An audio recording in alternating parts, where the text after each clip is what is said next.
వాక్యంలోనికి వెళ్ళకముందు మనం అందరం కూడా ప్రార్థన చేసుకుందాం.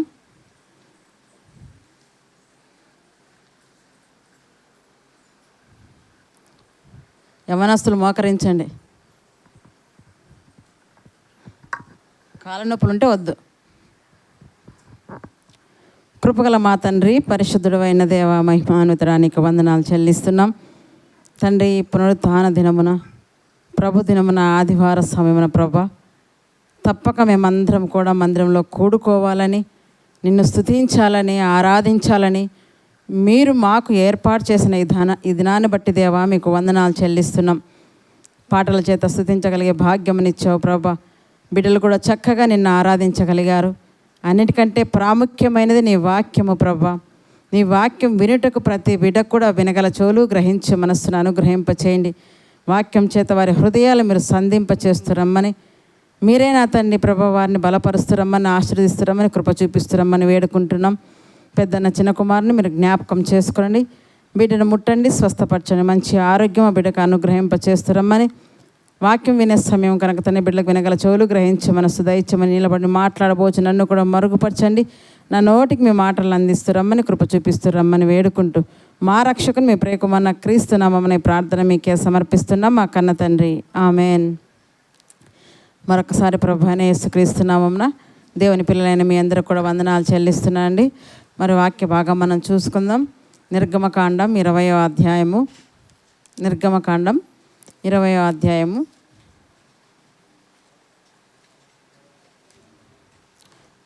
నిర్గమకాండం 20వ అధ్యాయము 8 నుంచి 11 వచనాలు మనం చదువుకుందాం. విశ్రాంతి దినమును పరిశుద్ధముగా ఆచరించుటకు జ్ఞాపకముంచుకొనుము. 6 దినములు నీవు కష్టపడి నీ పని అంతయు చేయవలెను. 7వ దినము నీ దేవుడైన యెహోవాకు విశ్రాంతి దినము. దానిలో నీవైనను, నీ కుమారుడైనను, నీ కుమార్తె అయినను, నీ దాసుడైనను, నీ దాసి అయినను, నీ పశువైనను, నీ ఇళ్ళలో ఉన్న పరదేశి అయినను ఏ పనియు చేయకూడదు.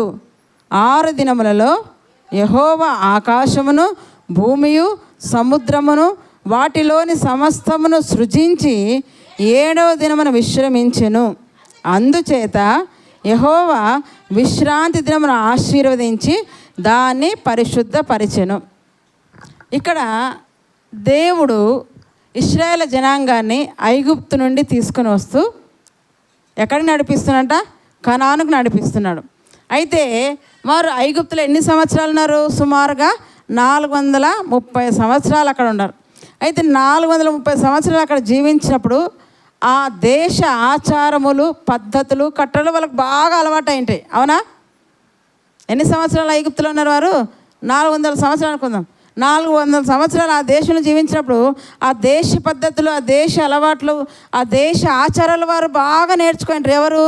ఇశ్రాయేలు జనాంగాన్ని. ఇప్పుడు దేవుడు ఐగుప్తు నుండి కనాను నడిపిస్తున్నాడు. అంటే కనానుకు వచ్చిన వారు ఆ పద్ధతులు, ఆచారాలు మర్చిపోరు, అవి పాటిస్తారనేసి వీళ్ళను మార్గ మధ్యంలో ఉన్నప్పుడు దేవుడు ఏం చేస్తాడంటే ట్రైన్ అప్ ఇస్తున్నాడు. అంటే వారికి ఆజ్ఞలు, కట్టడలు, విధులు నేర్పిస్తున్నాడు. ఎవరికి? ఇశ్రాయేలు జనాంగాన్ని. మనం కూడా ఇప్పుడు ఎక్కడున్నాం? ప్రయాణంలో ఉన్నాం. పరమ కనానుకు మనం చేరుకోవాలి, పరలోకానికి మనం చేరుకోవాలి. దేవుడు మనకు కూడా వారికి 10 ఆజ్ఞలు ధర్మశాస్త్రాన్ని ఇస్తే మనకు 66 పుస్తకాల గ్రంథాన్ని మన చేతికి ఇచ్చాడు. దేన్ని ఇచ్చాడు దేవుడు? మనకు 66 పుస్తకాల గ్రంథం అనే పరిశుద్ధ గ్రంథంను మన చేతికి ఇచ్చాడు. అయితే వాళ్ళ ధర్మశాస్త్రం ఆజ్ఞలు చదివి పాటిస్తూ తమ జీవితాన్ని చక్కగా కాపాడుకుంటూ కనానికి వెళ్ళాలి. మనం కూడా దేవుడిచ్చిన 66 పుస్తకాలు చదివి ధ్యానించి దీని ప్రకారంగా మనం జీవిస్తే ఎక్కడ వెళ్ళాలి? పరలోకానికి మనం వెళ్ళాలి. అయితే ఆ ఇశ్రాయేలు ప్రజలకి వారు చేస్తున్నటువంటి ఆచారాల పద్ధతులు మాన్పించాలంటే దేవుడు వారికి కొన్ని పద్ధతులు, కట్టడలు, విధులు, న్యాయ విధులు అన్నీ కూడా ఇచ్చాడు. ఇస్తూ వారికి 10 ఆజ్ఞలు ఇచ్చాడు. ఎన్ని ఆజ్ఞలు? 10 ఆజ్ఞలు. ఈ 10 ఆజ్ఞలు 20 అధ్యాయంలోనే ఉంటాయి. ఈ 10 ఆజ్ఞల్లో 4వ ఆజ్ఞగా దేన్ని ఇచ్చాడంట? విశ్రాంతి దినాన్ని పరిశుద్ధంగా మీరు ఆచరించాలి. ఏ దినాన్ని ఆచరించాలి వారు? ఇశ్రాయేలు జనాంగము విశ్రాంతి దినం. విశ్రాంతి దినం అంటే ఆదివారం కాదు, వారికి శనివారం వస్తుంది. వారికి ఏ దినం వస్తుంది? విశ్రాంతి దినం అంటే శనివారం వస్తుంది. మనకు ఆదివారాన్ని ఇచ్చాడు. ఎందుకు? ఆదివారము ప్రభువు చనిపోయి తిరిగి లేచిన పునరుద్ధాన దినం. ప్రపంచంలో ఇప్పటి వరకు ఎవ్వరు కూడా మరణాన్ని జయించి లేవలేదు. ఒక్క ప్రభు అయిన యేసుక్రీస్తు అంటే మరణం పైన విజయం పొందుకున్న రోజు ఈరోజు, పునరుద్ధాన దినం ఈరోజు. కనుక దేవుడు మనల్ని ఏం చేయాలి? ఆదివారంన తప్పక మీరు కూడుకోవాలి. ప్రతి ఆదివారం, ఒక్కొక్క రోజు కాదు, ఎప్పుడో ఒకసారి, నెలకు ఒకసారి కాదు, ఎప్పుడంట ప్రతి ఆదివారంన తప్పక కూడుకోవాలి. వీళ్ళు ఎప్పుడు కూడుకోవాలి? ఇశ్రాయేలు జనాంగము ప్రతి విశ్రాంతి దినమున ఎలా ఉండాలంట? ఏ పని కూడా చేయకూడదు. ఎవరెవరు చేయకూడదని ఆడ లిస్ట్ చెప్పాడంట. నేను వచ్చి చూసుకున్నట్టయితే విశ్రాంతి దినమును ఎలా ఆచరించాలన్నాడు? పరిశుద్ధంగా ఆచరించాలి. విశ్రాంతి దినాన్ని ఎలా ఆచరించాలంట? పరిశుద్ధంగా. ఎందుకంటే 11 చెప్పాడు కదా, దేవుడు ఏం చేశాడంటే ఆదికాండం 2వ అధ్యాయం మనం గమనిస్తే, ఆదికాండం 1వ అధ్యాయం 2వ అధ్యాయం మనం చూసినట్లయితే 6 దినాలు దేవుడు ఏం చేశాడంట? పని చేశాడండి. ఎన్ని రోజులు పని చేశాడు? 6 రోజులు పని చేశాడు. మీకు అర్థమయ్యే విధంగా చెప్పాడంటే 6 రోజుల భూమి ఏం కాలేదు, 6 రోజుల ఆకాశం ఏం కాలేదు. కొన్ని వేల సంవత్సరాలు పట్టింది, కానీ మనకి ఎలా చెప్తే అర్థమవుతుందో ఆ రీతిగా మనకు ఆయన చెప్తున్నాడు. 6 దినాలు ఆయన పని చేశాడు. 7వ దినం ఏం చేశాడు? దేవుడు విశ్రాంతి తీసుకున్నాడు. 7వ దిన విశ్రాంతి తీసుకున్నాడు. అందుకే 11వ వచనంలో చెప్తున్నాడు, 6 దినముల్లో యెహోవా ఏం చేశాడంట? ఆకాశమును చేశాడు, భూమియు సముద్రమును వాటిలో ఉన్న సమస్తమును సృష్టించి. ఏమేం చేస్తాడంట?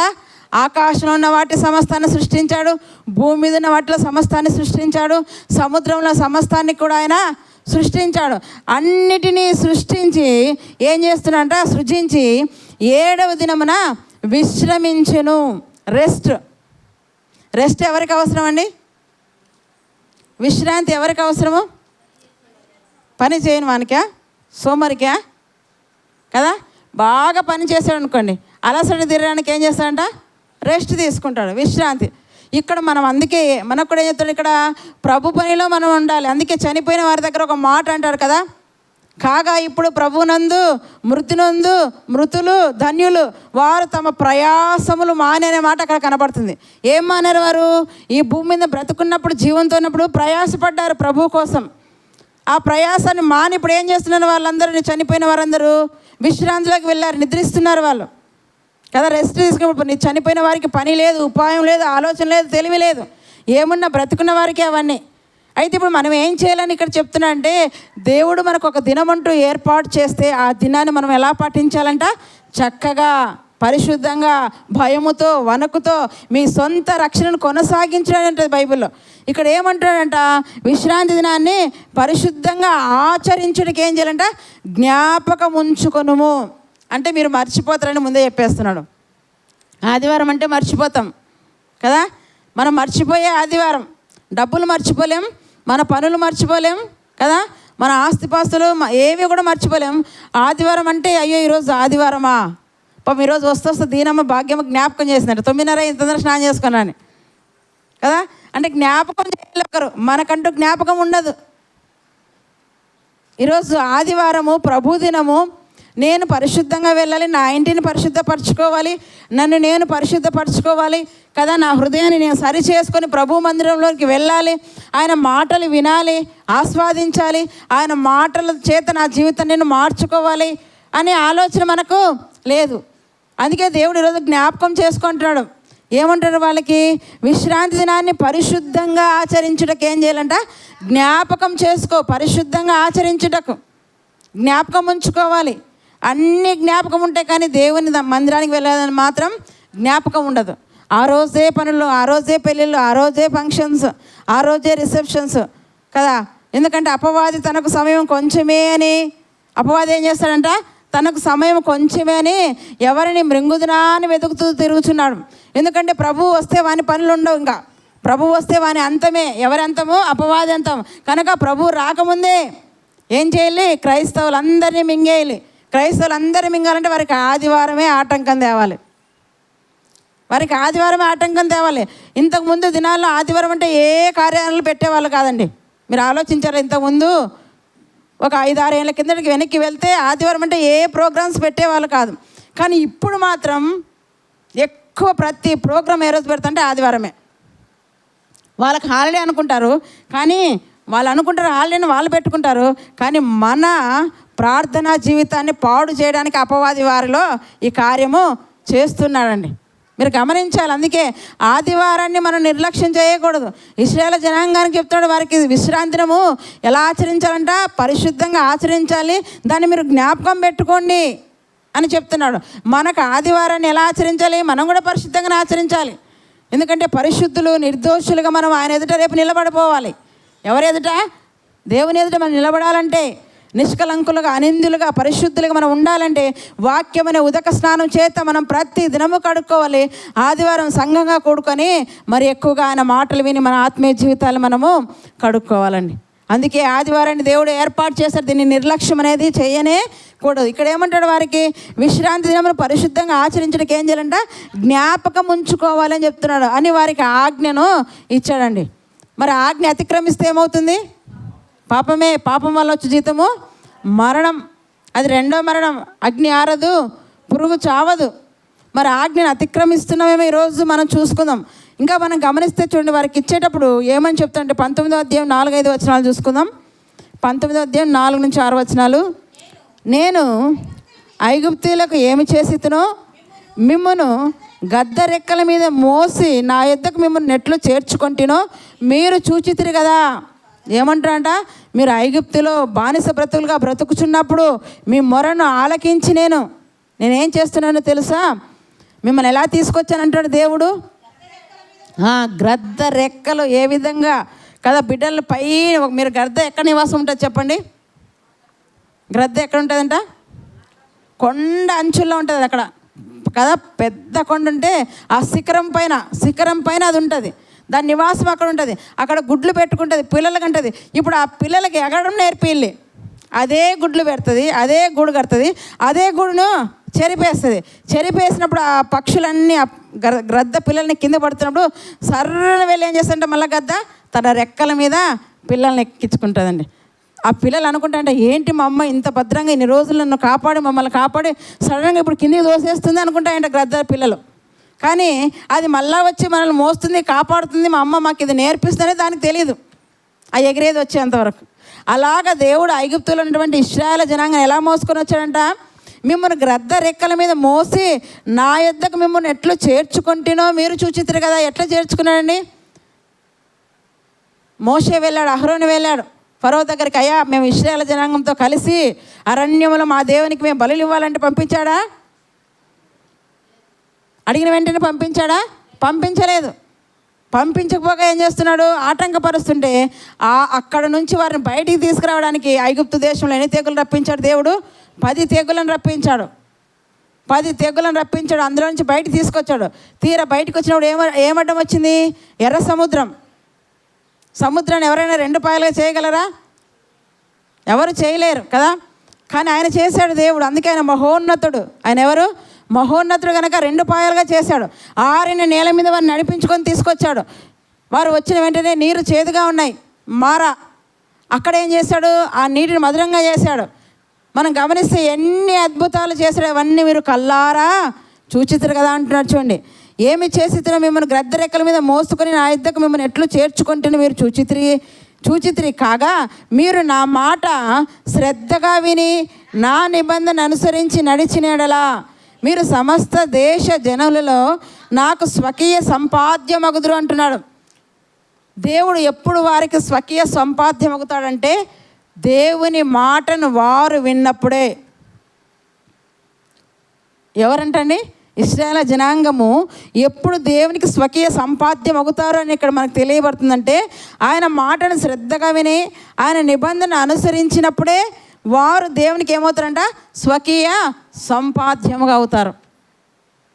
దేవుని మాట వినకపోతే దేవుడే త్రోసేస్తాడు. ఇంకేమంటారు చూడండి, కాగా మీరు నా మాట శ్రద్ధగా విని నా నిబంధనను అనుసరించి నడిచినడలా మీరు సమస్త దేశ జనుల్లో నాకు స్వకీయ సంపాద్యమగుదురు. సమస్త భూమియు నాదే కదా. మీరు నాకు యాజక రూపకమైన రాజ్యముగాను పరిశుద్ధమైన జనముగాను ఉందిరని చెప్పుము. నీవు ఇశ్రాయేలుతో పలకవలసిన మాటలు ఇవే అని చెప్తున్నాడు. మీరు నా మాట విని నా నిబంధన ఆజ్ఞలు గైకుంటే ఏమవుతారంట? పరిశుద్ధ జనం అవుతారు, రాజ్యం అవుతారు, స్వకీయ సంపాద్యం అవుతారని దేవుడు చెప్తున్నాడు. ఇప్పుడు మనకు కూడా అదే చెప్తున్నాడు కదా. మనల్ని ఏం చేస్తాడంట? పాపం నుండి ఆశ్చర్యకరమైన తన కుమారుని వెలుగులోనికి మనల్ని పిలిచి ఆయన గుణాతిశయములను ప్రచురం చేయ నిమిత్తం మనల్ని రాజులుగా, యాజకులుగా, పరిశుద్ధ జనాంగముగా, ఏర్పరచబడిన వంశముగా ఆయన ఏం చేసుకున్నంట? మనల్ని ఏర్పాటు చేసుకున్నట. ఇక్కడ వాళ్ళకి అదే చెప్తున్నాడు, మీరు నా ఆజ్ఞలు, నా నిబంధనలు గాయకుంటే మిమ్మల్ని ఏం చేస్తానంట? పరిశుద్ధ జనాంగముగాను, రాజ్యముగాను, స్వకీయ సంపాద్యముగాను చేస్తానని ఇశ్రాయేలుతో చెబితే, మనతో ఏమంటున్నాడు? ఆయన గుణాతిశయములను మనం ప్రచురిస్తే ఏమవుతామంట? ఏం చేస్తారంట మనల్ని? ఇప్పుడు మనం ఎవరమంట? ప్రతి ఒక్కరము యాజకులము, రాజులము, పరిశుద్ధ జనాంగము, దేవుని సొత్తు. స్వకీయ సంపాద్యం అంటే అదే, దేవుని సొత్తుగా ఇప్పుడు మనము ఉన్నాం. అప్పుడు వారు అలా కావాలంటే ఏం చేయాలంటే దేవుని మాట వినాలని చెప్తున్నాడు. ఇలా చెబుతూ చూడండి, లేవీకాండము ఈరోజు విశ్రాంతి దినం గురించి మనం చూసుకుంటున్నాము. లేవీకాండం 23వ అధ్యాయం కూడా చూడండి, ఒక మాట అంటున్నాడు. లేవీకాండము 23వ అధ్యాయము 3వ వచనం. 6 దినములు, లేవీకాండం 23వ అధ్యాయం 3వ వచనం. 6 దినములు పని చేయవలెను, వారం వారం 7వ దినము విశ్రాంతి దినము, అది పరిశుద్ధ సంఘపు దినము. అందులో మీరు ఏ పని అయినను చేయకూడదు. మీ సమస్త నివాసముల యందు అది యెహోవా నియమించిన విశ్రాంతి దినము. ఈ విశ్రాంతి దినాన్ని దేవుడు నియమించాడు. ఏ రోజంట? వారం వారం. ఒక వారం ఇచ్చి ఒక వారం కాదు, దేవుడికి ఆప్షన్స్ ఇచ్చేది కాదు. ప్రభా ఈ వారం వచ్చాను, రేపు వారం ఆబ్సెంట్ ప్రభా అని చెప్పే కూడా వీలు పడదు, చెప్పకూడదు కూడా. చక్కగా చెప్తున్నాడు ఆ మాట కూడా. ఎందుకంటే మన మనస్సు ఆయన బాగా ఎరిగినటువంటి వాడు. ఎవరు? మన దేవుడు మన మనస్సు బాగా ఎరిగినటువంటి వాడు కనుక చెప్తున్నాడు. చూడండి, 6 దినములు ఏం చేయాలంటే మీరందరూ ఇక్కడ చూడండి, నా వైపు. ఆయన పని ఆయన చేస్తుంటే మన పని మనం చూడాలి. 6 దినాలు ఏం చేయాలి? పాపం ఎవరు పనులకు పోనట్టున్నారు మీరంతా. నేను మాట్లాడినప్పుడు, నేను అడిగినప్పుడు మీరు సమాధానం చెప్పండి. అప్పుడు మీరు అలర్ట్గా ఉన్నారు, నాకు అర్థమవుతుంది. ఏం చేయాలంటే మనము 6 దినాలు పని చేసుకుంటాం కదా. పని చేస్తేనే మనకు భోజనం, లేకపోతే లేదు కదా. అందుకే ఇక్కడ ఏం చెప్తున్నాడు దేవుడు? 6 దినములు ఏం చేయాలంట? పని చేయవలను. అయితే వారం వారం ఏం చేయాలి వాళ్ళు? వారం వారం. మనం ఏం చేయాలి? ఒక వారం ఇచ్చి ఒక వారమా? ఇప్పుడు వాళ్ళను మనల్ని పోలుస్తున్నాం. వారు శరీర సంబంధమైన ఇశ్రాయేలు, మనం ఆత్మ సంబంధమైన ఇశ్రాయేలు. అంతే. ఇంకా వారు శరీర సంబంధమైన అబ్రహాం పిల్లలు, మనం ఆత్మ సంబంధమైన అబ్రహాం పిల్లలం. మనం విశ్వాసం వల్ల అబ్రహాం పిల్లలమయ్యాం, వారు శరీర ప్రకారంగా అబ్రహాం పిల్లలు అయ్యారు. తేడా అక్కడే మనం అది గమనించాలి. కనుక వారికి ఇవే వర్తిస్తే మనకు కూడా వర్తిస్తాయి. వాళ్ళు వారం వారం విశ్రాంతిని ఎలా ఆచరించాలంట? పరిశుద్ధంగా ఆచరించాలి. అదే చెప్తున్నారు చూడండి, 6 దినములు పని చేయవలెను, వారం వారం 7వ దినము విశ్రాంతి దినము, అది పరిశుద్ధ సంఘపు దినము. ఈరోజు మనం ఎలా కూడుకున్నామండి? సంఘముగా, సహవాసముగా మనం కూడుకున్నాం. ఆదివారం ఎలా కూడుకోవాలంట? సంఘముగా, సహవాసముగా కూడుకొని రొట్టె విరుచుడు ఎందును, ప్రార్థన ఎందును కదా, అపోస్తుల బోధ ఎందును ఎలా ఉండాలంట? సహవాసం కలిగి ఎడతెగక మీరు ఉండాలంట. అప్పుడప్పుడు కాదు, అక్కడ కూడా అపోస్తుల కార్యం 2వ అధ్యాయం చూడండి. ఇక్కడ వీరికి ఈ విధంగా చెప్పాడు, మనకేం చెప్తున్నా అంటే చూడండి, అపోస్తుల కార్యం 2వ అధ్యాయం. నేను వాళ్ళను మనల్ని పోలుస్తూ ఈరోజు వాక్యం చెప్తున్నాను కనుక మీరు గ్రహించాలి, శ్రద్ధగా వింటే మీకు ఈ మాటలు అర్థమవుతాయి. అపోస్తుల కార్యంలో 2వ అధ్యాయం 42వ వచనం. వీరు అపోస్తుల బోధ ఎందును, సహవాసమందును, రొట్టె విరుచుట ఎందును, ప్రార్థన చేయుట ఎందును ఎడతెగక ఎవరు వారు? మొదటి ప్రార్థన సంఘం. పేతురు ప్రకటించగానే, పేతురు ప్రసంగించగానే 3000 మంది రక్షింపబడ్డారు. ఆ 3000 మందితో సంఘం ప్రారంభమైంది. అక్కడ వారికి మాటలు చెప్తున్నారు. అందుకే వీరు అంటే ఎవరంట? 3000 మందితో అపోస్తుల బోధ ఎందు ఉండాలి, సహవాసం. ఇక్కడ ఏం కొడుకోమన్నారంట? పరిశుద్ధ సంఘం అన్నాడు ఇశ్రాయేలు జనాంగానికి. వారం వారం ఏ దినం అంట? పరిశుద్ధ సంఘపు దినం. ఈరోజు మనము సహవాసం కలిగి ఉన్నామంటున్నాడు. అపోస్తుల బోధ ఎందును, సహవాసం ఎందును, రొట్టె విరుచుటెందును, ప్రార్థన చేయటెందును ఎలా ఉండాలంట? వారం వారం ఎడతెగక ఉండాలి. అనుదినం కూడా ఉండాలి, ఇంకా ఎక్కువగా. వారికి వారమే చెప్పాడు. మనకైతే అపోస్తులు ఏం చేశారంట? ప్రతిదినం అనే మాట ఉంది. అపోస్తుల కార్యం 5వ అధ్యాయం చూడండి. అపోస్తుల కార్యములు చూడండి, అక్కడే ఉంటుంది. అపోస్తుల కార్యములు 5వ అధ్యాయం 42వ వచనం. ప్రతిదినము దేవాలయములోను ఇంటింటను మానక, అండర్లైన్ చేసుకోండి. ఏం చేయాలంట? ప్రతిదినము. ఇంకా మనం ఎక్కువ కొడుకోవాలంట. వారం వారం కాదు నాయనా, ఏం చేయాలి? ప్రతిదినం అంటారు చూడండి. అక్కడ ఏం చేశారు వాళ్ళు? ప్రతిదినము దేవాలయములోను. ఎక్కడెక్కడ కూడుకున్నారు? దేవాలయములోను. మనం ఆదివారం ప్రార్థనకు వచ్చేదే కష్టం. శుక్రవారం ప్రార్థనకు వీలైతే వస్తాం, ఉంటే ఉంటాం, లేకుంటలేదు కదా. బేస్తవారం ప్రార్థన కూడా వీలైతేనే, సమయం ఉంటేనే వస్తాం. కానీ ప్రభు అలా చెప్పలేదు. ఏం చెప్తున్నాడు ఇక్కడ? వాళ్ళు ఏం చేస్తారంట?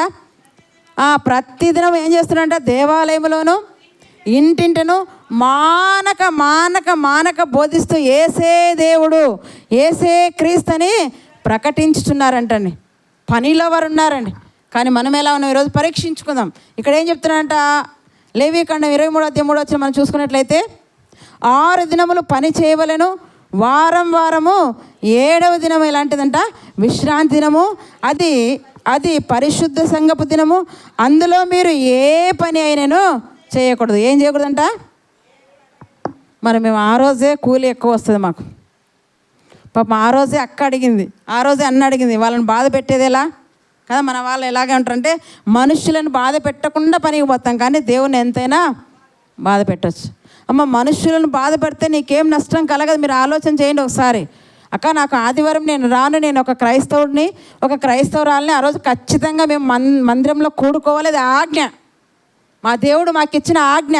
ఈరోజు మీరు జీతం కట్ చేసుకుంటారో ఏం చేస్తారో నాకు సంబంధం. నేనైతే ఆదివారం తప్ప కదా, మిగతా దినాలు నీ పనికి వస్తాను, కానీ ఆదివారం నువ్వు ఎంత ఇచ్చినా నేను రాను అని ఏం చెప్పాలి? ఖండితంగా చెప్పేయాలి. ఖండితంగా చెప్పాలి. ఎందుకు? 6 దినాలు ఇచ్చాడు కదా, 6 దినాలు పని చేసుకున్నాడు. దేవుడు అన్యాయస్తుడు కాదని, ఎంత మంచివాడు చూడండి. 6 దినాలు ఇచ్చలేదు. 6 దినాల్లో మీరు నా సంఘంలో కూడుకొని 1 దినం పని చేసుకున్నాడా? లేదు. 6 దినాలు చేయండి పని. 1 దినం ఏం చేయాలి?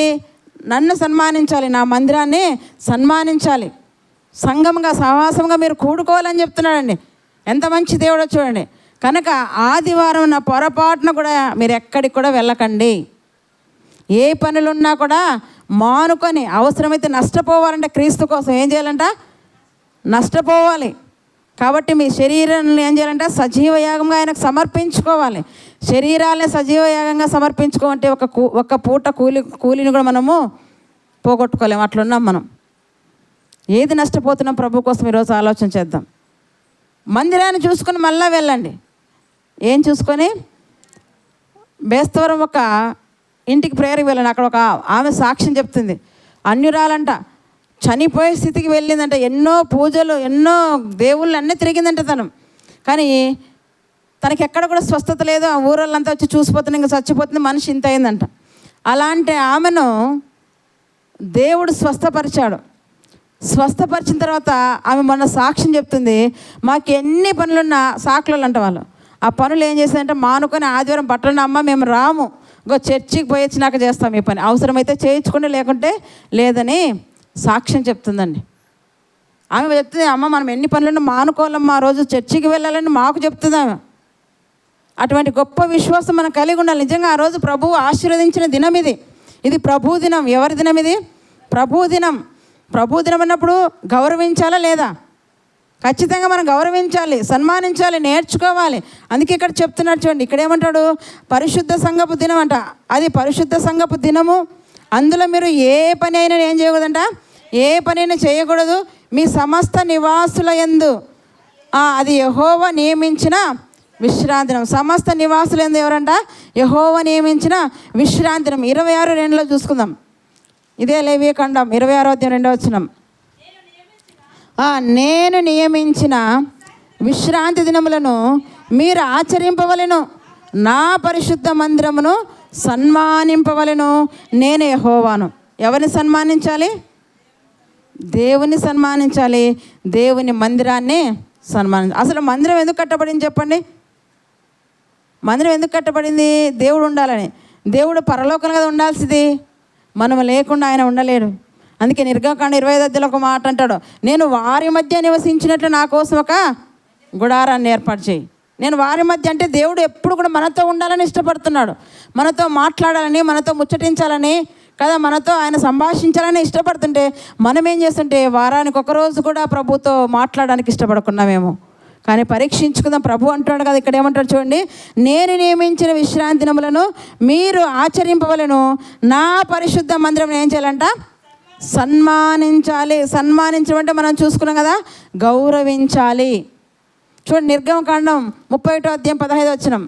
నిర్గమకాండం 31వ అధ్యాయం 15వ వచనం. 6 దినములు పని చేయవచ్చును, 7వ దినము యెహోవాకు ప్రతిష్ఠితమైన దినం. ఆ విశ్రాంతి దినమున పని చేయు ప్రతి వాడును తప్పక మరణ శిక్ష నొందును. తప్పక అండర్లైన్ చేసుకోండి, విలువైన మాటలు అవన్నీ. కొన్ని మాటలు విలువైనవి, తప్పకుండా చేయాల్సిన పనులు కొన్ని ఉంటాయి కదా. అలాగ మందిరాన్ని కూడా ఏం చేయాలంటే తప్పకుండా రావాలి మందిరానికి, మానుకోకూడదు, తప్పకుండా మానుకోకూడదు, తప్పకుండా ఖచ్చితంగా మందిరానికి రావాలి. ఎందుకంటే చూడండి, 6 దినములు, ప్రతి చోట ఇదే చెప్తున్నాడు ప్రభు, 6 దినములు పని చేయవచ్చును. ఎన్ని దినాలు పని చేయవచ్చును మనము? దేవుడు చెప్పాడు 6 దినాలు పని చేయవచ్చును, 7వ దినం ఎలాంటిదంట, యెహోవాకు ప్రతిష్ఠితమైన దినము. ఎవరిది దినము? దేవునిది, అది ప్రతిష్ఠితమైనది. అందుకే 7వ దినం అంట యెహోవాకు ప్రతిష్ఠితమైనది. ఆ విశ్రాంతి ఏమన్నా పని చేయు ప్రతివాడు, ఎవరైనా సరే పని చేయు ప్రతివాడు, అధికారైనా బానిసైనా పరదేశిన ఎవరైనా సరే 7వ దినం పని చేస్తే వారికి తప్పకుండా మరణ శిక్ష విధించాలి. మరి విధించారా? చూద్దాం, అది కూడా 31:15 విధించారా లేదా చూద్దాం. నిర్గమకాండం 31, 6 దినాలు చూసాం. సరే అండి, 23:12. నిర్గమకాండం 23వ అధ్యాయం 12వ వచనం. 6 దినములు నీ పనులు చేసి నీ ఎద్దును, నీ గాడిదయు, నీ దాసి కుమారుడును పరదేశి విశ్రమించినట్లు 7వ దినమున ఊరక ఉండవలెను. మీ మేలు కోసమే దేవుడు ఆలోచిస్తున్నాండి. మీ పశువులకు విశ్రాంతిని ఇవ్వండి, మీరు విశ్రాంతి తీసుకోండి. పని పని పని పని విశ్రాంతి లేకుండా పని చేశారనుకోండి, ఏమొస్తుంది? డబ్బు వస్తుంది, తర్వాత అనారోగ్యం వస్తుంది. డబ్బేమో వస్తుంది, కానీ డబ్బుతో పాటు ఏమొస్తుంది? అనారోగ్యం. ఒకరోజు రెస్ట్గా ఉండండి, ఆరోగ్యం. అది ఎవరికి ప్రయోజనము? దేవునికా? దేవునికే మీకా? అంటే నీ మేలే కదా దేవుడు యోచిస్తున్నది, నీ గురించి కదా దేవుడు ఆలోచిస్తున్నది. ఆ రోజు ఏ పని మీరు చేయకూడదు. ఎవరెవరు చేయకూడదు? కుమారుడు చేయకూడదు, కుమార్తె చేయకూడదు, భార్య చేయకూడదు, భర్త చేయకూడదు, పనివాడు చేయకూడదు, పరదేశి చేయకూడదు కదా. మరి ఇక్కడ ఏమంటున్నాడు? ఎద్దులు చూడండి, అవి కూడా, వాటితో కూడా మీరు పని చేయించకూడదు. వాటికి కూడా ఏమి ఇవ్వాలి? రెస్టే. ఇక్కడ ఏం చెప్తున్నాడు 12వ వచనంలో, 6 దినములు నీ పనులు చేసి నీ ఎద్దును, నీ గాడిదయు, నీ దాసి కుమారుడును పరదేశు విశ్రమించినట్లు 7వ దినమున ఊరక ఉండాలని. వాటికి కూడా విశ్రాంతి కావాలి. ఎంత చక్కటి దేవుడు చూడండి. ఎవరెవరి గురించి ఆలోచిస్తారండి? ఈరోజు మన ఇంటి వారి గురించి మనకు ఆలోచించడానికే సమయం లేదు. దేవుడు పనివారి కోసం ఆలోచిస్తున్నాడు, ఎద్దుల కోసం ఆలోచిస్తున్నాడు, గాడిదల కోసం ఆలోచిస్తున్నాడు. అంటే అవి కూడా ప్రాణం కలిగినవే, వాటికి కూడా రెస్ట్ అవసరమే కదా. కంటిన్యూగా చేయించామనుకోండి, మనకు మాటలు వినబడవు, కానీ అవి ఏం చేస్తుంది? తిట్టుకుంటా ఉంటుంది నాకు తెలిసి కదా. దుర్మార్గుడా, దుష్టుడా, ఏంది ఆ 7వ దినం కూడా నేను ఖాళీగా ఉంచుకున్నావా అంటదేమో. మాటలు రాలేదు. ఒక చోట మాత్రమే గాడిద మాట్లాడింది. ఎక్కడ? బిలాము బుద్ధి చెప్పడానికి గాడిద మాట్లాడింది. మాటలు వచ్చింటే మాత్రం మనల్ని చెడామడా తిట్టేసేదేమో గాడిద కానీ, ఎద్దు కానీ, మన ఇంట్లో ఉన్న పశువులు. ఎందుకంటే వాటికి కూడా రెస్ట్ లేకుండా పని చేయించే వాళ్ళు ఎంతోమంది ఉన్నారు. అందుకే దేవుడు చూడండి, మనుషుల గురించి ఆలోచిస్తున్నాడు, పశుపక్షాదుల గురించి ఆలోచిస్తున్నాడు, పశువుల కోసం ఆలోచిస్తున్నాడు. ఎంత చక్కటి దేవుడు మనం గమనించాలి. 6 దినాలు పని చేసుకో, 7వ దినం నీ పని వానికి కూడా ఏమి ఇవ్వాలి? విశ్రాంతిని ఇవ్వాలి. వాని గురించి కూడా నువ్వు ఆలోచన చేయాలి. ఇంకేమంటాడు చూడు మనం గమనిస్తే, యెషయా గ్రంథము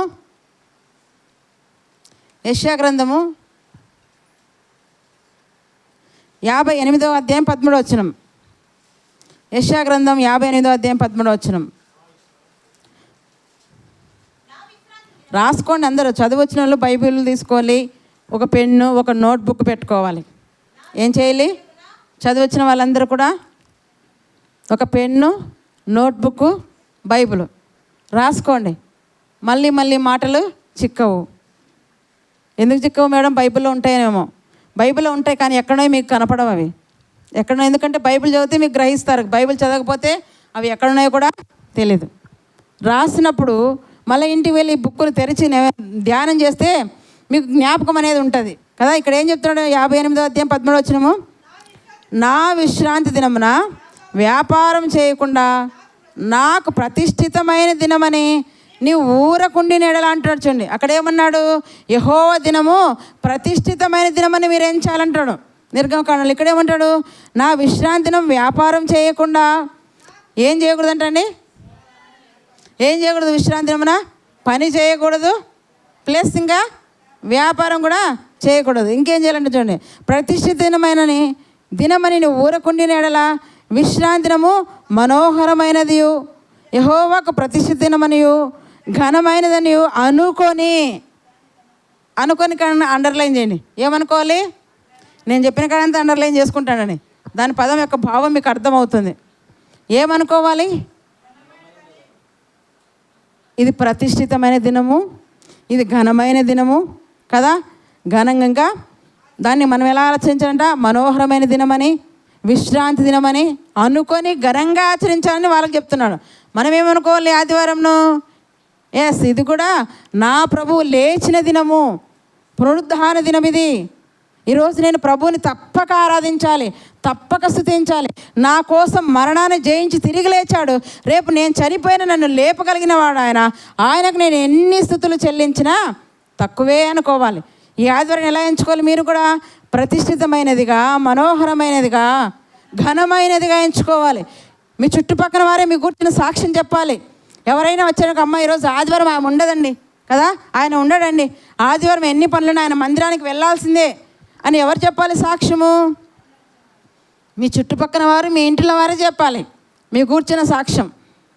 ఆదివారం వాళ్ళు ఫోన్లు ఎత్తాడండి, ఇలాంటి సాక్ష్యం ఉండాలి. ఆదివారం ఎవరు ఫోన్లు చేసినా లిఫ్ట్ చేయని వాళ్ళు ఎప్పుడు ఎక్కడ ఉంటారు? ఆదివారం ఖచ్చితంగా సంఘంలో ఉంటారు. ఇలాంటి సాక్ష్యం మనం పొందుకోవాలి. పొందుకుంటున్నావా? ఇంకా వాళ్ళు అంటారు, ఏంకా ఈరోజు ఆదివారం మందిరానికి పోలేదా? ఎవరు అడిగేదండి? అన్యులు. అవునా? ఆ మాట అన్నప్పుడు మనకేం రావాలి? సిగ్గు ఉండాలి. వాళ్ళతో ఆ మాట అనిపించుకుంటే మనకు సిగ్గు ఉండాలి. ఇంకా మన వాళ్ళు ఏం చేస్తుంటే, పైగా ఈరోజు శుక్రవారం కదా, మీరు గుడికి పోలేదా? నువ్వు చెప్పకపోయినా వాళ్ళ భక్తి ఎంత ఉందో తెలుసా? ఎంత చక్కగా చేస్తారు నిజంగా. మనల్ని చూసి వాళ్ళు నేర్చుకోవాల్సిందే. మనం ఏం చేస్తున్నాం? అంత రివర్స్ అయిపోయింది. దేవుడు అంటే నిర్లక్ష్య వైఖరితున్నారు. అసలు ఇవి సమయములే లేవంటాడు ప్రభు. దినములు చెడ్డ దినాలు మనం ఉంటున్నాం. సమయమును పోనీక సద్వినియోగం చేసుకొనొచ్చు. అజ్ఞానుల వలె కాక జ్ఞానుల వలె మనము ఉండాలని ఎఫెసీ పత్రిక 5వ అధ్యాయంలో దేవుడు సెలవిచ్చాడండి. సమయమే పోనివ్వకూడదంటే ఎంత సమయం వృధా చేస్తున్నాం ఒకసారి మనం పరీక్షించుకుందాం. ఇక్కడ ఎలా ఎంచుకోవాలని వారికి చెప్తున్నాడంట. విశ్రాంతి దినమును మనోహరమైనది గాను, యెహోవాకు ప్రతిష్ఠిత దినమనియు ఘనమైనదనియు అనుకొని దాన్ని ఘనముగా ఆచరించిన యెడల నీకు ఇష్టమైన పనులు చేయకయు, వ్యాపారం చేయకయు, లోకవార్తలు చెప్పుకొనకు ఉండిన యెడల నీవు యెహోవా యందు ఏ వార్తలు కూడా చెప్పుకోకూడదంట? రాజకీయాలు, పంచాయతీలు కదా. ఆదివారమే పంచాయతీలకు వెళ్ళేది, ఆదివారం పెళ్ళిళ్ళకి వెళ్ళేది, ఆదివారమే రాజకీయాలకు వెళ్ళేది. ఇవన్నీ మానుకోండి. మీరు ప్రభు బిడ్డలు, దేవుని బిడ్డలు. మీరు ఎవరి బిడ్డలు? ఆయన రక్తం పెట్టి మిమ్మల్ని కొన్నాడు. ఆ రక్తంకి ఇంత అని వెల చెల్లించగలరా? ఆ రక్తం ఎలాంటిదంటే అమూల్యమైన రక్తం. అంటే మూల్యము చెల్లించలేనంత విలువ పెట్టి నిన్ను నన్ను మనలందరినీ కొన్నాడండి. అలాంటి దేవుణ్ణి ఘనపరిచేసినటువంటి దినం ఈరోజు. ఈ దినాన్ని ఎప్పుడు కూడా నిర్లక్ష్యం చేయొద్దండి. భయం ఉండాలి. ఆదివారం వస్తుందంటేనే దేవుని అంత చక్కగా మనం ఘనపరచాలి అనుకుంటున్నాడు. నీకు ఇష్టమైన పనులన్నీ కూడా మానుకొని వ్యాపారం చేయకుండా, లోకవార్తలు చెప్పుకోకుండా నీ ఉంటే నీకేముంటుందో తెలుసా? దేవునిలో ఆనందం వస్తుందండి. ఏముంటుంది నీకు? దేవునిలో ఆనందం ఉంటుంది. ఒకవేళ అలా లేకుండా నీ పనులు చేసావా, ఏమవుతుందో చూడండి. సంఖ్యాకాండం 15వ అధ్యాయం ఇలాగే చెప్పాడు కదా, ఏ పని కూడా చేయొద్దు అన్నాడు. కానీ ఒక వ్యక్తి ఏం పని చేస్తున్నాడు చూద్దామా? సంఖ్యాకాండం 15వ అధ్యాయం చూద్దాం. సంఖ్యాకాండం 15వ అధ్యాయం. ఆ వ్యక్తి చేసిన పని ఎంత పెద్ద పనో మనం చూద్దాం. దానివల్ల అతనికి వచ్చిన శిక్ష ఏంటో కూడా మనము చూద్దాం. 15వ అధ్యాయము 33వ వచనం, 32, 33. ఇశ్రాయేలీలు అరణ్యంలో ఉన్నప్పుడు ఒకడు విశ్రాంతి దినమున కట్టెలేరుట చూచిరి. ఏం పని అనేది? పెద్ద పనే. ఏం ఏరుకుంటున్నాడు ఆయన? కట్టెలు ఏరుకుంటున్నాడు. ఏ రోజు? విశ్రాంతి దినం. ఎవరు చూశారు? ఇశ్రాయేలు చూశారు. వాళ్ళు అరణ్యంలో ఉన్నప్పుడు ఒకడు ఏం చేశాడంట? కట్టెలు ఏరుకుంటున్నాడు. చూడండి, విశ్రాంతిలో కట్టెలు ఏరుట చూచిరి. వాడు కట్టెలేరుట చూచిన వారు మోషే యొద్దకును అహరోను యొద్దకును సర్వ సమాజం యొద్దకును వారిని తీసుకొని వచ్చారు. అయ్యా, మీరు చెప్పారు కదా విశ్రాంతి దినమున ఏ పని చేయకూడదు, నీకు ఇష్టమైన పనులు చేయకూడదు అని మీరు చెప్పారు కదా. ఒక ఈ వ్యక్తి ఏం చేస్తున్నాడు? విశ్రాంతి దినమున కట్టెలు ఏరుతున్నాడు. ఇతనికి ఏ శిక్ష విధించాలి? ఇతనికి ఏ శిక్ష విధించాలంటే వెంటనే యాక్షన్ తీసుకోలేదు మోషే. శిక్ష నాకు చెప్పలేదు, ఆజ్ఞ నాకు చెప్పాడు. నేను దేవుని సన్నిధిలో కనిపెడతాను. ప్రభు, నువ్వు ఆజ్ఞ అయితే ఇచ్చావు, విశ్రాంతి దినాన్ని పరిశుద్ధంగా ఆచరించమన్నావు, ఆ రోజు ఏ పని చేయకూడదన్నావు. తర్వాత అది పని చేస్తే దానికి వచ్చే ఫలితం ఏంటో, శిక్ష ఏంటో నాకు తెలీదు. ఒక నీ సన్నిధిలో ఈ బిడ్డను తీసుకొస్తున్నానని ఆ వ్యక్తిని ఏం చేశారు చూడండి. వాడు కట్టలేరట చూచిన వారు మోషే యొద్దకును అహరోను యొద్దకును సర్వ సమాజం యొద్దకును వాడిని తీసుకుని వచ్చిరి. వానికి ఏమి చేయవలెనో అది విషదపరచబడలేదు. ఆయనకి ఇంకా తెలియలేదండి. వాళ్ళేమో మోషే అహరోను యొద్దకు తీసుకొచ్చారు. అయ్యా, ఈ వ్యక్తి కట్టలేరుతున్నాడు, ఒక మేము తీసుకొచ్చాము, ఇతనికి ఏం శిక్ష విధించాలంటే ఏం శిక్ష వేయాలో ఎవరికి తెలియదు?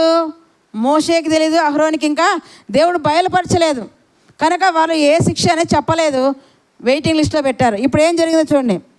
విషదపరచలేదు కనుక వారిని ఏం చేశారు? కావలిలో ఉంచిరి. తరువాత యెహోవా ఏం చేస్తాడంట?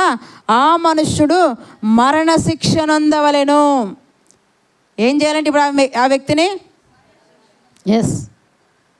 మనకు కానీ అట్లుంటేనా కదా, ఒక్క ఆదివారం మనం మందిరానికి రాకపోతే మరణశిక్ష అని దేవుడు పెట్టింటే మాత్రం అసలు దేవుడే వద్దు అనుకుంటామేమో కదా.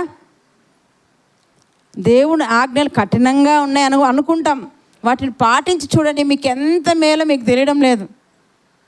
అవి కఠినంగా ఉన్నాయి అనుకుంటున్నాం కదా. మనం స్కూల్కి వెళ్ళేటప్పుడు మనం మాస్టర్ మాట, గురువు మాట వినకపోతే ఏం చేస్తాడు గురువు? బెత్తంతో ఇట్లా ఒక దెబ్బ వేసేవాడు, ఇట్లా ఒక దెబ్బ వేసాడు. ఇట్లా కొట్టాలండి ఎక్కువ ఇట్లే, ఎందుకంటే ఈ పైన దెబ్బ నీకు తగిలితే గుణపడతావు. అబ్బా దెబ్బ తగిలింది, నేను వెళ్ళను స్కూల్ కంటే నీ జీవితము బాగుపడదు. నువ్వు గుణపడడానికే, నువ్వు మారడానికే, నిన్ను మంచిగా మలవడానికే మాస్టర్ ఏం చేస్తున్నాడు? దెబ్బలు వేసేటువంటి వాడు. అందుకే ఆ కాలం పిల్లలు మంచి ప్రయోజకులు అయ్యారు. ఈ కాలం పిల్లలు అవుతున్నారా ప్రయోజకులు?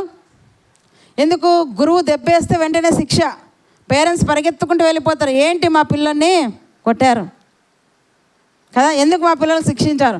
అసలు మేమే కొట్టాం, మేము అల్లారుముద్దుగా పెంచుకున్నాం, ఒక దెబ్బ వేయలేదు. అందుకే నిష్ప్రయోజకులు అవుతున్నారు మీ పిల్లలు. జాగ్రత్త. ప్రయోజకులు కావాలంటేనే కదా శిక్షాదండం చేత వాని మా బాలుడు స్వాభావికంగా ఎలా ఉంటుందంటే బాలుని హృదయంలో మూఢత్వం ఉంటుంది. సామెతల గ్రంథం ఉంది. ఆ మూఢత్వం పోవాలంటే ఏం కావాలంట? వానికి శిక్ష, దెబ్బ పడాలి. అది దేవుడు చెప్తాడు. ఇక్కడ ఏం చేశాడంట? అతనికి మరణశిక్ష విధించాలి. ఎందుకంటే ఒకడు తప్పు చేస్తే వానికి మరణశిక్ష పడితే ఇంకోరు ఏం చేస్తారు? అమ్మో, నేను ఈ తప్పు చేస్తే నాకు కూడా శిక్ష వస్తుందనేసి భయముతో అలర్ట్ అవుతారు. అవునా? అదే చెప్తున్నారు చూడండి. సర్వ సమాజం పాలెం వెలుపల రాళ్లతో వాడిని కొట్టి చంపవలని మోషేతో చెప్పాను. కాబట్టి యెహోవా మోషేకు ఆజ్ఞాపించినట్లు సర్వ సమాజం పాలెం వెలుపలికి వాడిని తీసుకుని పోయి రాళ్లతో చావగొట్టారు. ఇదేం చేసినందుకండి? అబద్ధాలు ఆడినందుక? ఏమ్మా సంఘానికి రాలేదని అడిగామనుకోండి, వెంటనే ఏం చేస్తారు? లేదు మేడం, ఏదో పని ఉండే, వెళ్ళిన పనో చేసిన పనో చక్కగా చెప్పవచ్చు నిజం, కానీ ఏం చేస్తారు తెలుసా? అబద్ధాలు చెప్పేస్తారు. నువ్వు చేసిందే తప్పు, మందిరానికి రాకపోవడం. మళ్ళీ దాన్ని ఎందుకమ్మ రాలేదంటే ఏం చేస్తారు? ఇంకా 4 తప్పులు. మీరు గమనించండి. ఒక్కసారి యథార్థంగా ఒక మాట చెప్తే భయం లేదు ఇంకా మనకు, ఎందుకంటే ఒకవేళ 4 తిట్లు వస్తే అయిపోతుంది వాటికి. కానీ అబద్ధం చెప్తే ఒక తప్పు చేస్తే దానికి ఇంకా 100 చేయాల్సి వస్తుంది. ఒకదానికే పెద్ద శిక్ష, ఇక 100 చేస్తే ఆలోచించండి. ప్రతిదీ కూడా ఆలోచిస్తేనే అర్థమవుతుంది మనకి ఏదైనా సరే. ఒకదానికే శిక్ష ఎక్కువగా అంటే ఇంక 100 చేస్తే ఎన్ని శిక్షలు వస్తాయి ఆలోచించండి. కనుక ఏదైనా నిజంగా యథార్థంగా ఒప్పుకోండి. 2 మాటలు అంటే పడండి, ఏం పర్వాలేదు కదా. మాటల వల్ల కలగదు, నీకేం నొప్పేమీ కలగదు. అది ఇక్కడ ఏం చెప్తున్నాడు? ఇప్పుడు దేవుడు వారిని కట్టెలు ఏరిన దానికి అంత కఠినంగా శిక్షిస్తే మనకి ఇంకెంత శిక్ష రావాలో ఒకసారి ఆలోచించండి కదా. క్రొత్త నిబంధనలోకి వచ్చిన తర్వాత మరి ఈ ప్రభు ఆజ్ఞ వర్తిస్తుందా కదా. ఈ ఆజ్ఞ పాత నిబంధనల ఇస్రాయేలుకి ఇచ్చాడు. మరి కొత్త నిబంధనలోకి వచ్చిన తర్వాత మనకు వర్తిస్తుందా? క్రొత్త నిబంధనలో మనకి ఆజ్ఞ వర్తిస్తుందా? విశ్రాంతి దినాన్ని పరిశుద్ధంగా ఆచరించాలని వర్తిస్తుందా? అది ప్రభువు నెరవేర్చాడు. ధర్మశాస్త్రం ఎవరు నెరవేర్చాడు? ప్రభువు నెరవేర్చాడు. ఆయన ధర్మశాస్త్రం కొట్టివేయటకు రాలేదు, దాన్ని నెరవేర్చడికే వచ్చాడు. అందుకే చూడండి, ఆయన కూడా విశ్రాంతిన ఇక్కడ పని చేయొద్దండి, పని చేస్తే శిక్ష అని చెప్పిన ఆయన క్రొత్త నిబంధనకు వచ్చేసరికి యేసు ప్రభు వారు అన్నీ ఏ దినాన చేశాడో చూడండి. లూకాసు వార్త ఫస్ట్ 4వ అధ్యాయం యేసు ప్రభు వారిని గురించి మనం ఆలోచిద్దాం. ఇప్పుడు క్రొత్త నిబంధనకు వచ్చిన తర్వాత మనకు విశ్రాంతి దినాన్ని పరిశుద్ధంగా ఆచరించమని వాళ్ళకి చెప్పాడు కదా. ఈ ఆజ్ఞ మనకు కూడా వర్తిస్తుందనంటే మనం ఒకసారి కొత్త నిబంధన గురించి ఆలోచన చేద్దాం. యేసు ప్రభు వారు ఉన్నప్పుడు ఆయన ఏం చేశాడో చూద్దాం. లూకాసు వార్త 4వ అధ్యాయము 16వ వచనం. తరువాత ఆయన తాను పెరిగిన నజరేతునకు వచ్చెను, తన వాడుక. అక్కడ కూడా అండర్లైన్ గీయండి, అక్కడ కూడా లైన్ గీసుకోండి. ఎక్కడ? తన వాడుక. తన వాడుకంటే ప్రతి విశ్రాంతిని ఎక్కడ ఉండేటువంటి వాడు? ప్రభు అయిన యేసుక్రీస్తు వారు మందిరంలో, సమాజ మందిరంలో కూడుకునేటువంటి వాడు ఆయన కూడా. మరి ఆయన ప్రభువు కదా, రక్షకుడు కదా, ఆయన దేవుని కుమారుడు కదా. ఆయన వెళ్ళాల మందిరానికంటే ఆయన ఎవరు? మన మార్గదర్శి, మనకు మాదిరి అయి ఉన్నాడు. అంటే ఆయన అడుగు జాడలో మనం నడవాలి కనుక, ఆయన ఆజ్ఞలు నెరవేర్చడానికి, ధర్మశాస్త్రం నెరవేర్చడానికి వచ్చాడు కనుక ప్రతిది కూడా ఆయన ఏం చేశాడంటే మనకు చేసి చూపించాడు. యేసుప్రభు ఇప్పుడు ఏం చేస్తాడంట? ప్రతి కదా మరి విశ్రాంతి మన సమాజ మందిరానికి వెళ్ళేటువంటి వాడు. అందుకే తన వాడుక చొప్పున అనే మాట అక్కడ ఉపయోగించబడింది. వాడుక చొప్పున ఏం చేసినటువంటి విశ్రాంతి దినమందు సమాజ మందిరానికి వెళ్ళి చదువుటకై నిలుచున్నాడంటండి. ఏం చేస్తున్నాడు? ఇప్పుడు మనం ఉత్తర ప్రత్యుత్తరాలు చదివించాం కదా, నిలబడి కీర్తన చదివించాం. ఆనాడు కూడా చదివించేటువంటి వారు యెషయా గ్రంథం తీసుకున్నాడు. మరి పేరు పిలిచినప్పుడు టక్కున చదవాలి. ప్రార్థన చేయమన్నప్పుడు ఎవరిని పెడితే వాళ్ళు, ఎవరు పేరు పిలిస్తే వారు ప్రార్థన చేయాలి. ఆరాధన చేయమన్నప్పుడు నేనని పోటీ పడాలి. నువ్వు చేయి అనుకోకూడదు. ప్రార్థన నువ్వు చేయి అంటే ఎన్ని సంవత్సరాలు మీరు అలాగే ఉంటారు, ఎదగరు. నాకు రాదనే మాట అనకూడదు. వచ్చిన 4 మాటలైనా చేయాలి. ప్రార్థన పలానామం చేయంటే వెంటనే చేయాలి. ఆరాధన 2 స్త్రీలు ఇక్కడ, 2 స్త్రీలు పురుషులు ఇక్కడ అంటే టక్కున చేయాలి. 2 స్త్రీల కోసం ఎదురు చూస్తుంటే ఎవరు చేస్తారా? నువ్వు చేయి అనుకుంటా. అట్లా అనుకోవద్దండి. అవకాశం వచ్చిందా చక్కగా వెంటనే చేసేయాలి. ఎందుకంటే ప్రభువుని స్తుతించడం ఎంత గొప్ప భాగ్యమో తెలుసా. స్తుతించలేని నాలుక వేస్ట్, ఆరాధించలేని నాలుక వేస్ట్. ఎలా నేను ప్రభువుని స్తుతించాలి, ఎప్పుడు నేను స్తుతించాలని ఎదురు చూడాలంటండి. ఎప్పుడెప్పుడు అవకాశం వస్తుందని ఎదురు చూడాలి. మరి అటువంటి అవకాశం మీకు కల్పిస్తున్నా మీరేం చేస్తున్నారు? నువ్వు చేయి అని త్రోసేసుకుంటారు. అలా చేయొద్దండి, నేర్చుకోండి. ఎప్పుడు నేను స్తుతించాలని నాకు రాదనొద్దండి. 2 మాటలైనా ప్రభుని గురించి మీకు తెలియదా? ఇన్ని మాటలు వింటున్నారే దేవుని గురించి, కనీసం ఆ 2 మాటలు ఎత్తి ప్రార్థన చేయలేరా? స్తుతించలేరా? ఆరాధించలేరా? నేర్చుకుందాం కదా. ఆయన ఏం చేశాడంటే ఆనాడు సమాజ మందిరానికి వెళ్ళి తన వాడక చొప్పున విశ్రాంతి మందిరానికి వెళ్ళి ఏం చేశాడంట? చదువుటకై నిలుచున్నాడంటండి. అలా విశ్రాంతిని ఆయన చక్కగా ఆచరిస్తూ ఇంకా ఏం చేస్తున్నాడు చూడండి. మార్క్స్ వార్త 2వ అధ్యాయం. ఇవన్నీ చేయకూడదు కదా అని మనం అనుకుంటాము, కానీ అక్కడ చూసినట్టు చూడండి. పాత నిబంధనలు అయితే కట్టెలు ఏరినందుకే రాళ్ళతో కొట్టి చంపారు. మరి క్రొత్త నిబంధనకు వచ్చేసరికి యేసు ప్రభువు వారు ఏం చేస్తున్నారు చూడండి. మార్క్స్ వార్త 2వ అధ్యాయము 27వ వచనం. మరియు 3వ అధ్యాయము 1-5 వచనాలు. 3వ అధ్యాయం. సమాజ మందిరములో ఆయన మరలా ప్రవేశించగా అక్కడ ఊచ చేయగలవాడు ఒకడుండెను. అచ్చటి వారు ఆయన మీద నేరం మోపవలండి విశ్రాంతి దినమున వానిని స్వస్థపరచునేమో అని ఆయనను కనిపెట్టుచుండిని. ఆయన నీవు లేచి మధ్య నిలువమని ఊచ చేయగల వానితో చెప్పి వారిని చూచి, విశ్రాంతి దినమున మేలు చేయుట ధర్మమా, కీడు చేయుట ధర్మమా, ప్రాణరక్షణ ధర్మమా, ప్రాణహత్య ధర్మమా అని అడిగాను. ఎందుకంటే వారికి ఒక ఆజ్ఞ ఉంది కదా. ఇందాక మనం ఏం చూసుకున్నాం?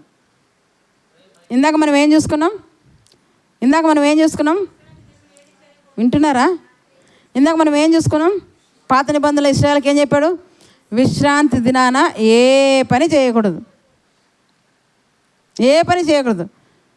ఆ ఆజ్ఞను పట్టుకొని పరిశీలు కనిపెడుతున్నారడా. ఇది విశ్రాంతి దినం కదా.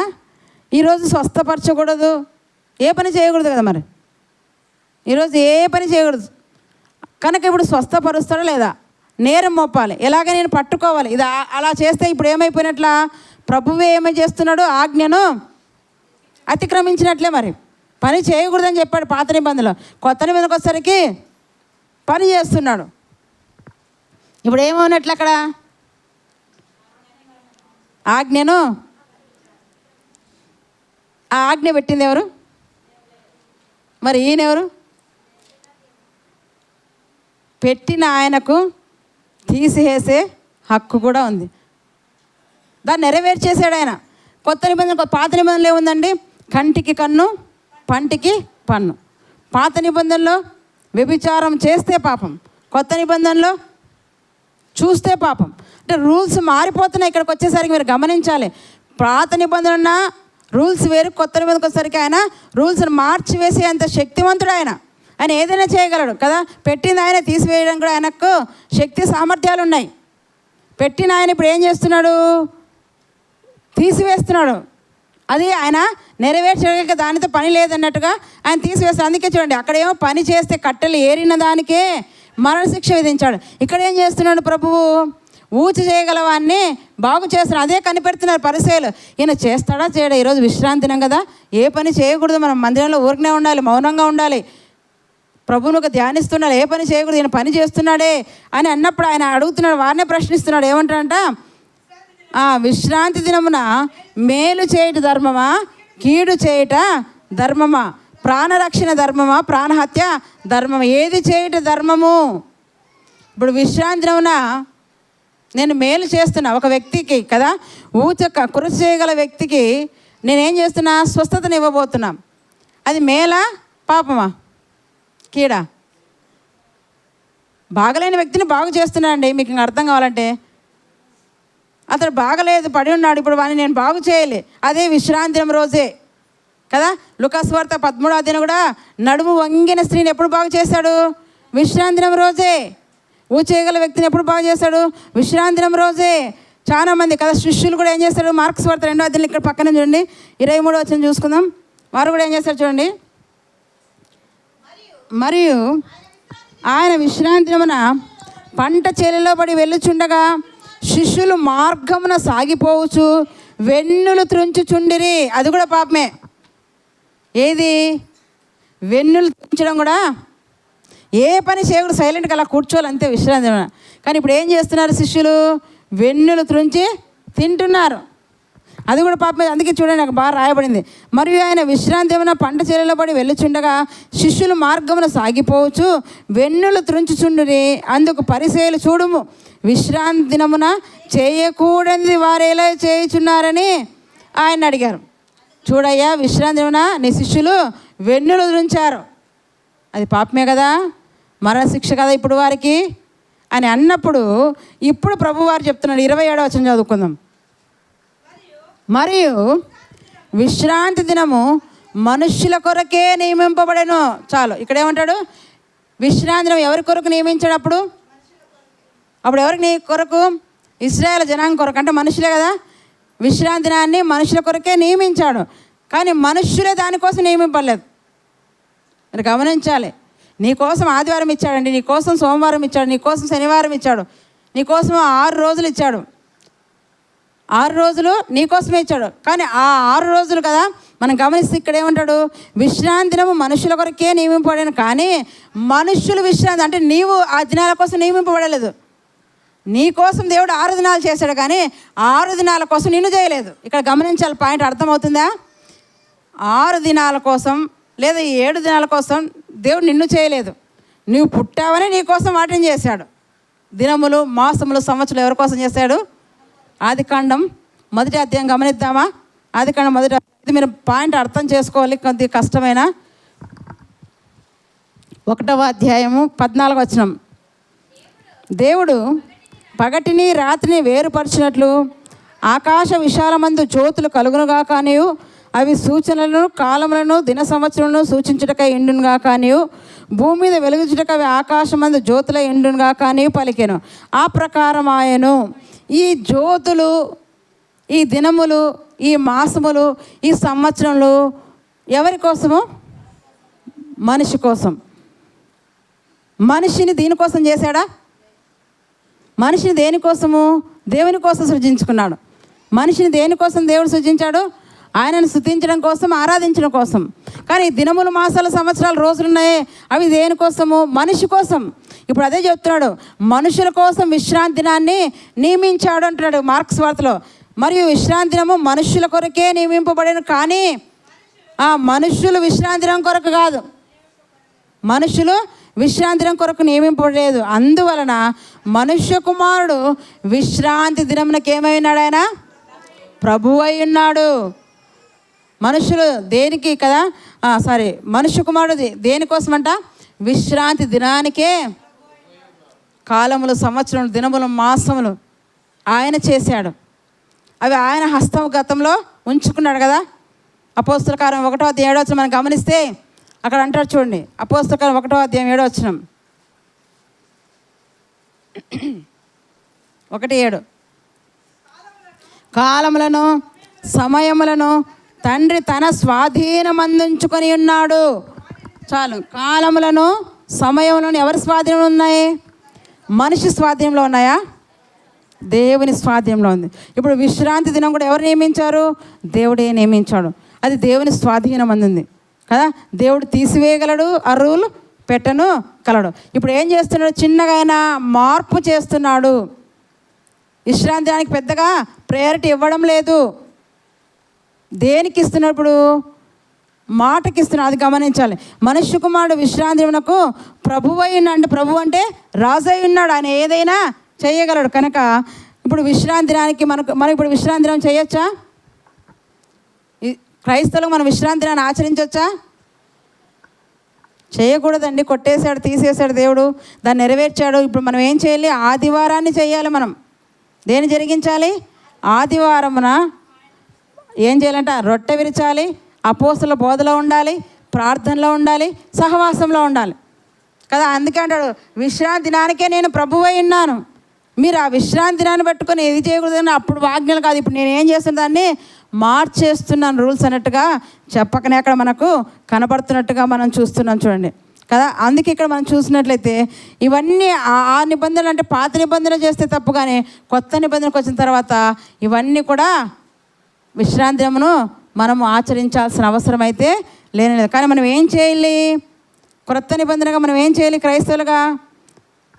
1 కొరింథీ 16 క్రొత్త నిబంధన ప్రకారం మనం ఇప్పుడు ఏ నిబంధనలో ఉన్నాం? మనం కొద్దిసేపు ఉంటే ఏం చేస్తున్నామంట? ఆయన రొట్టెలోను, ఆయన రక్తంలోను పాలు పంచుకుంటున్నాం. అదేంటి? నిబంధన రక్తం. ఏ నిబంధన? క్రొత్త నిబంధన. ఇదిగో పాత నిబంధన కాదు. ఇప్పుడు మనకు దేవుడు ఇచ్చింది ఏంటంట? క్రొత్త నిబంధన. పాతవి గతించను, మీరు నూతన సృష్టి అయి ఉన్నారు. ఏమై ఉన్నారు మీరు? ఇప్పుడు నూతన సృష్టి అయి ఉన్నాడు.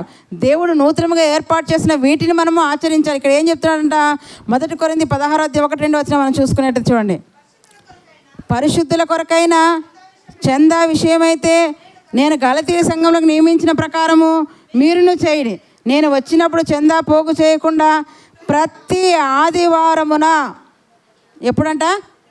అది గీసుకోండి. ప్రతి ఆదివారమున సంఘముగా కూడుకోవాలి.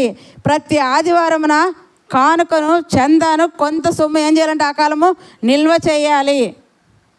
రూల్ వచ్చేసిందా? ఆజ్ఞ వచ్చేసిందా? అర్థమవుతుందా? పలకండి నా వైపు చూడండి. ఇక్కడ ఏం చెప్తున్నానంట? ప్రతి ఆదివారమున మీలో ప్రతి వాడు ఏం చేయాలంట? తాను వర్ధిల్లిన కొలది తన యొద్ద కొంత సొమ్ము నిలువ చేయవలెను. అపోస్తుల కార్యాలు చూడండి. ఇంకా 20వ ఏం చేసేటువంటి వారు? అపోస్తుల కార్యములు 20:7 ఆదివారమున మేము రొట్టె విరుచుట కూడినప్పుడు. ఎప్పుడు విరిచారు రొట్టె? ఆదివారంలో రొట్టె విరిచారు. అంటే ఖచ్చితంగా ప్రతి ఆదివారం మీరు ఏం చేయాలి? బాప్తిసం తీసుకుని మీరు అందరూ ఏం చేయాలంట?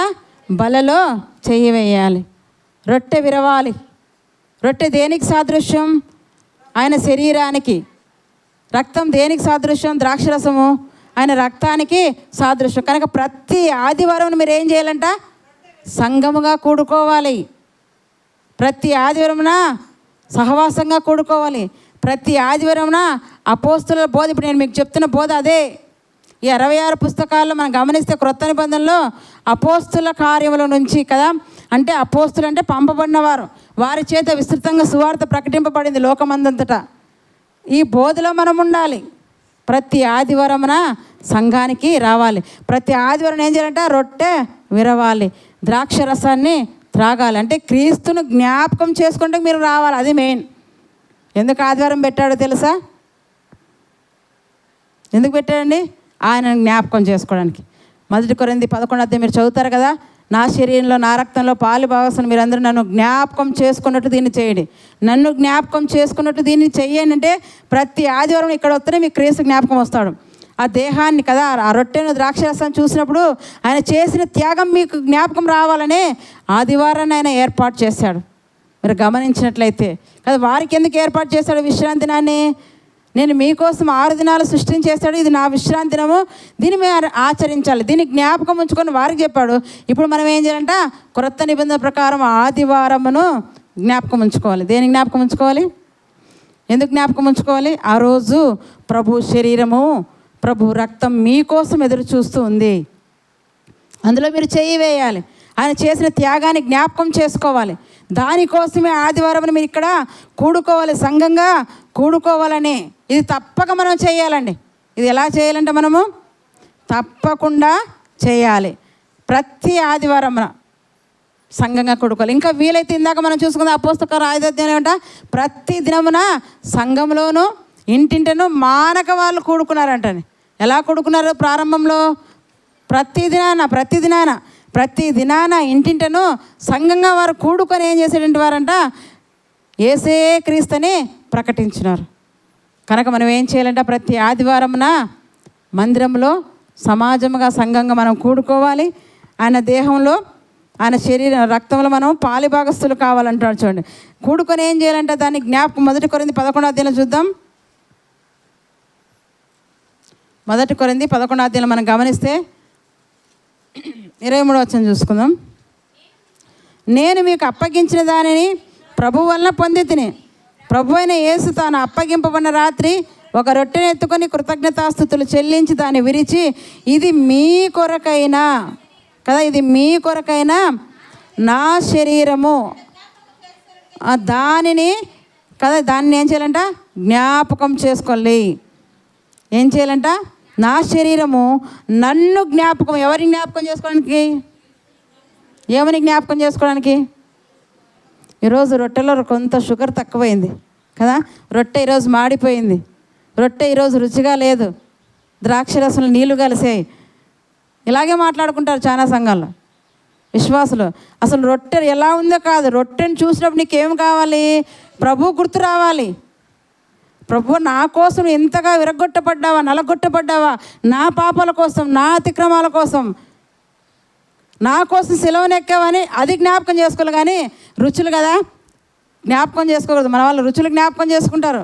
ఎందుకంటే ఇవన్నీ మేము విన్నాం కాబట్టి మా చెవులారు ఇక్కడ కాదు, వేరే చోట కదా.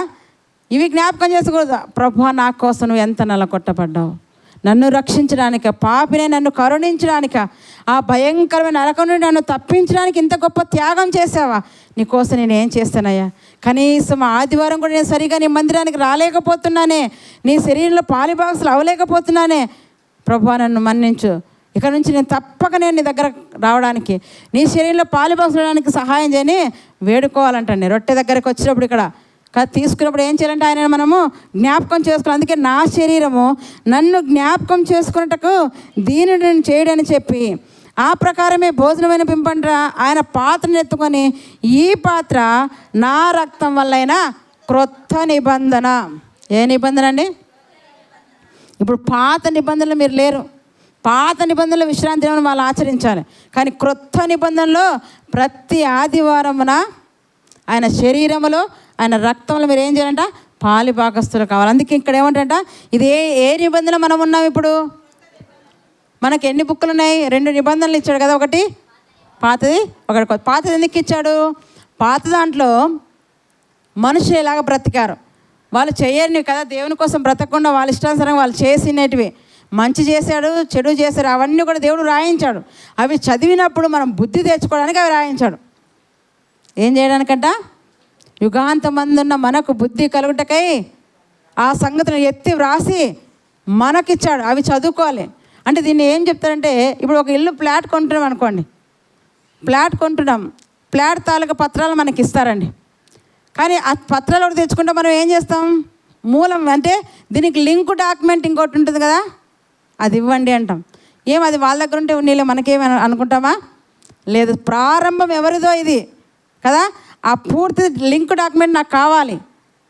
అది ఉంటేనే ఇప్పుడున్న డాక్యుమెంట్స్కి నీకు విలువ వస్తుంది. అంటే ఇప్పుడు క్రొత్త నిబంధన నీకు బాగా అర్థం కావాలంటే ఏది ఉండాలి? పాత నిబంధన చరిత్ర ఉండాలి. పాత నిబంధన లేకుండా క్రొత్త నిబంధన చదివితే నీకు అస్సలు అర్థం కాదు. అంటే ఇది చదివితే దీన్ని గ్రహించంటే అది కావాలి. కనుక దేవుడు దాని నుంచి, అందుకే 2 నిబంధనలుగా దేవుడు మనకి ఇచ్చాడు. ఎంత లోతు ఉంటుందో తెలుసా దేవుని వాక్యాన్ని? అది ఆస్వాదిస్తేనే, చదివితేనే, గ్రహిస్తేనే దాని భావం మనకు అర్థమవుతుంది. ఇక్కడ ఏం చెప్తుంట?